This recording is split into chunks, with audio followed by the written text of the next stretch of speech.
बहुत young age में सब लोग विटामिन ले रहे हैं, मल्टी विटामिन डॉक्टर कहते हैं लें, क्योंकि इतनी ज्यादा डेफिशिएंसी हो जाती है बॉडी में। अगर हम इस तरह से नट्स को खाएं, फ्रूट्स को खाएं, तो हमें ये लेने की जरूरत ही ना पड़े। अच्छा, मजे की बात है कि हम अपनी एक्ने के लिए अक्सर जो है वो मल्टी विटामिन इंट्रोड्यूस कराते हैं। अब हमें ये होता है कि बहुत सारे लोगों में जो एक्ने ब्रेकआउट्स हैं वो विटामिन बी की वजह से ही हो रहे होते हैं। एक्सेस जब आप बॉडी में कर देते हो तो वो एक्ने के ब्रेकआउट्स इस वजह से हो रहे होते हैं। मीठा और ऑयली और ये फ्रूट्स और फूड्स, अब ये बैलेंस किस तरह रखा जाए, ये कैसे पता चलेगा कि आप सही तादाद में विटामिन? कोई भी चीज आप 3 महीने से ज्यादा कंटिन्यू ना करें। अगर फॉर एग्जांपल आप विटामिन सी की गोली भी डाल रहे हैं, जैसे सिट्रस फ्रूट्स की बात हुई, सिट्रस फ्रूट्स बेस्ट हैं। आप विटामिन सी को अपनी बॉडी में इम्यून कर सकते हो, बूस्ट कर सकते हो। बहुत सारे और फ्रूट्स हम बताते रहते हैं कि जिनको आप खाएं, लेकिन अगर आप विटामिन सी की टेबलेट को 1 महीना रेगुलर ले रहे हैं तो कम से कम 2 हफ्ते उसको छोड़ दें। सही, फिर उसके बाद फिर से स्टार्ट कर लें, 2 हफ्ते खाएं फिर छोड़ दें। लेकिन जो ये एक चीज है ना, 3 महीने लगातार, तो बॉडी में जब एक्सेस होती है, आपको पता है विटामिन डी की डेफिशिएंसी से भी बीमारियां और एक्सेस से भी बीमारियां। ठीक है। तो डॉक्टर साहब, अगर किसी बच्चे को वैक्सीनेशन हम नहीं लगवा पा रहे या नहीं लगवा सके, तो उसके बाद क्या मुश्किलात हैं जो फेस कर सकते हैं, और कोई हल है? हाँ जी, बिल्कुल है। देखिए, एक तो ये कि एट बर्थ आपने एक वैक्सीनेशन प्लान है। इसके अलावा एक वैक्सीनेशन प्लान वो भी है जो कि कोई बच्चा किसी भी ड्यू टू एनी रीज़न उसने नहीं कराई है, लेट्स से 7 साल का बच्चा या 8 साल का बच्चा है, तो उसका एक कैचअप इम्यूनाइजेशन प्रोग्राम है। तो जो उसकी वैक्सीनेशन इवन इफ उसने एक भी नहीं लगवाई, तो वो हम कैचअप इम्यूनाइजेशन के थ्रू उसको करा सकते हैं। वो फिर अपने जाके डॉक्टर से पूछें या अपने किसी इस तरह से किसी अस्पताल में चले जाएं, जहाँ पे मरकजी इदारे में चले जाएं, तो वो लोग अच्छी तरह से गाइड कर देंगे। उसका भी पूरा प्रोग्राम है, 6 to 1 ईयर के लिए चलता है कि आपने इस रूटीन से आके वैक्सीनेशन करानी है। ठीक है, लेकिन वैक्सीनेशन मुश्किलात क्या आ सकती है? मुश्किलात ऑब्वियसली ये है कि उसको डिजीज बार बार इन्फेक्शन कैच करेगा। ठीक है, और जब इन्फेक्शन होगा तो उसकी सिवेरिटी भी ज़्यादा होगी as compare to the one who was vaccinated, क्योंकि उसने वैक्सीनेशन नहीं ली। जैसे डायरिया की वैक्सीनेशन एक बच्चे में हुई हुई है और दूसरे बच्चे में नहीं हुई हुई, तो जिस बच्चे में नहीं हुई हुई, अगर वो फॉर एग्जांपल किसी गंदे पानी से कांटेक्ट या कोई ऐसा फ्रूट खा लेता है जिसके ऊपर कोई जर्म था, उसके डायरिया होने के चांसेस उस बच्चे में बहुत ज़्यादा हो जाते हैं। और अगर माँ ने उस बच्चे का ख्याल नहीं किया और उसकी हाइड्रेशन प्रॉपर नहीं की, तो उस बच्चे की डेथ का कॉज भी वो सिर्फ एक एप्पल खाना बन सकता है। अच्छा डॉक्टर तमीना, ये बताइएगा कि वैक्सीनेशन के कोई साइड इफेक्ट्स होते हैं? बिल्कुल होते हैं, हर चीज़ के साइड इफेक्ट्स होते हैं। मतलब आप अब देखें, एक इंजेक्शन लगा रहे हैं या इवन ओरल भी देते हैं, ओरल वैक्सीन भी अवेलेबल हैं। ठीक है, तो अब इंजेक्टेबल्स में यूजुअली क्या होता है कि आपके लोकल साइट पे थोड़ी सी रेडनेस, थोड़ी सी स्वेलिंग हो जाती है। ठीक है, फीवर हो जाता है बच्चों को। हाँ, फीवर वो भी मैं भी आती है ना, पहले ये लोकल सिम्टम्स पे आ जाएंगे। तो अगर ये जो लोकली है, इसको तो आप कोल्ड स्पंजिंग करके तो 1-2 दिन में ठीक हो जाता है। ठीक है, इसके अलावा फीवर भी हो जाता है कुछ बच्चों में।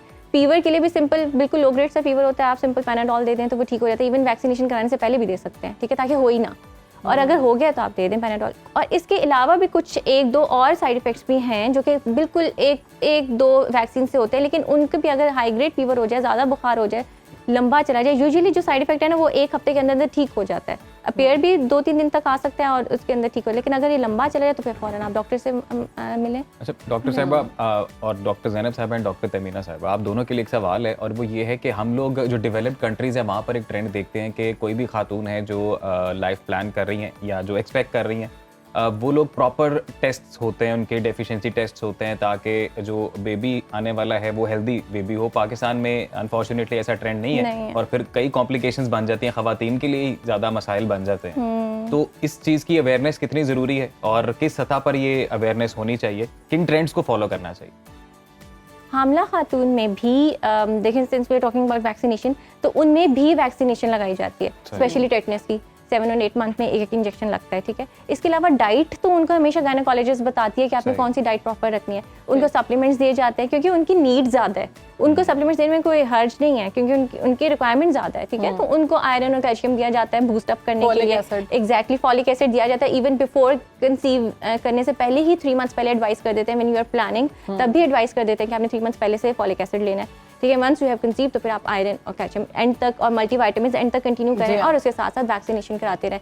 तो अगर ये सारी चीज़ें करते रहें, और गॉड फॉरबिड उसके अलावा भी बीच में कुछ ऐसे डिजीजेस, क्योंकि कुछ का ब्लड प्रेशर और शुगर ज़्यादा हो जाती है, लेकिन हम जो कॉमनली देखते हैं जो बच्चे इफेक्ट होते हैं वो ज़्यादातर उन्हीं माओं के इफेक्ट होते हैं जो कि अपना प्रॉपर एंटीनेटल नहीं करा रही, पूरे विजिट्स नहीं ले रही, ठीक है, उनका हिडन रह गई शुगर, उनकी हिडन रह गई ब्लड प्रेशर, पता ही नहीं लगा कि वो ज़्यादा था, तो जब बच्चा पैदा हुआ तो उसमें साइड इफेक्ट्स आ गए, ठीक है, तो वो अपना प्रॉपर चेकअप नहीं कराएंगे, चेकअप कराएंगे तो पता लगेगा कि उनमें क्या चीज़ चल रही है और फिर उसके अगेंस्ट पे वो मेडिसिन देंगे। Your comments doctor Zainab? Unfortunately अगर हम देखते हैं कि प्रेग्नेंट औरतें जब डॉक्टर को विजिट कर रही होती हैं तो उनको एक कमेंट बड़ा कॉमनली सुनने को मिलता है, डॉक्टर सिर्फ पैसे बनाने के लिए तुम्हें बुला रहे हैं, जो तुम्हारे टेस्ट हो रहे हैं या तुम्हारे इतने ज़्यादा ओवरडू जो तुम्हारे जो स्कैन्स हो रहे हैं ये तुम्हारे लिए डेंजरस हैं।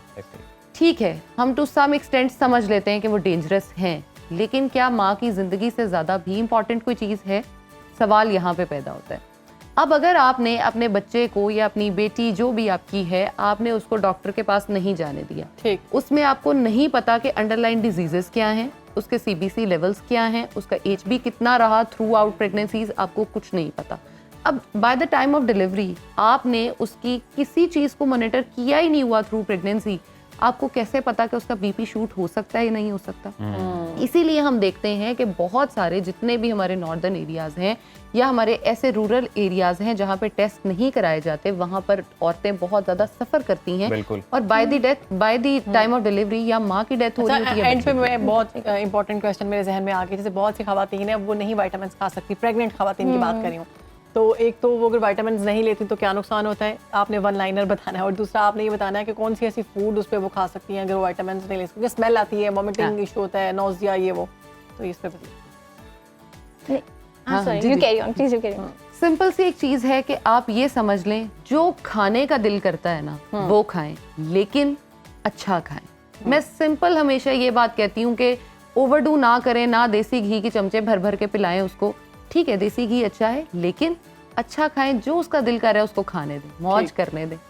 हाँ देखिए, एक कॉमन प्रॉब्लम है हर प्रेगनेंसी में आता है मदर को, नोजिया का, ठीक है, वो कहते हैं बहुत ज़्यादा नोजिया होता है, ठीक है, तो हर चीज़ में, इवन वो बच्चा है या मदर है या प्रेग्नेंट मदर है, हम यही कहते हैं कि अगर कुछ ऐसा प्रॉब्लम हो तो स्मॉल एंड फ्रीक्वेंट मील्स, ये नहीं कि आप अपने आप को इतना ज़्यादा भर लें तो फिर तो ऑब्वियसली फिर आप थ्रू आप करेंगे, आप स्मॉल एंड फ्रीक्वेंट मील्स लें तो फिर आपका प्रॉब्लम काफ़ी हद तक सेट हो जाता है, ठीक है। और एक और चीज़ प्लीज़ मैं ऐड करना चाहती हूँ इस प्लेटफॉर्म के थ्रू, क्योंकि वैक्सीनेशन की बात हो रही है, तो आजकल बहुत से लोगों को नहीं पता इन्फ्लुएंजा वैक्सीन का, जो हमारी आजकल स्मॉग है बहुत ज़्यादा है, तो अगर हमने ये इंट्रोड्यूस करा दिया कि हर ईयरली अक्टूबर के महीने में स्पेशली वो लोग जिनको कोई दमे का मर्ज है या कोई छाती का मसला है, वो ज़रूर इन्फ्लुएंजा की वैक्सीन लगवाएं, ठीक है। अगर उन्होंने भी फर्स्ट टाइम लगानी है तो उसके 2 डोजेज हैं 1 मंथ अपार्ट, लेकिन अगर वो हर ईयरली लगवा रहे हैं तो प्लीज़ हर अक्टूबर में ये एक वैक्सीन लगवा लें। आप कहीं भी हो, वक्त कोई भी हो, बाखबर रहिए दुनिया के हालात व वाक़यात से। अभी सब्सक्राइब कीजिए सुनो न्यूज़ के YouTube चैनल को और क्लिक करें बेल आइकन को, ताकि आप हमेशा बाखबर रह सकें।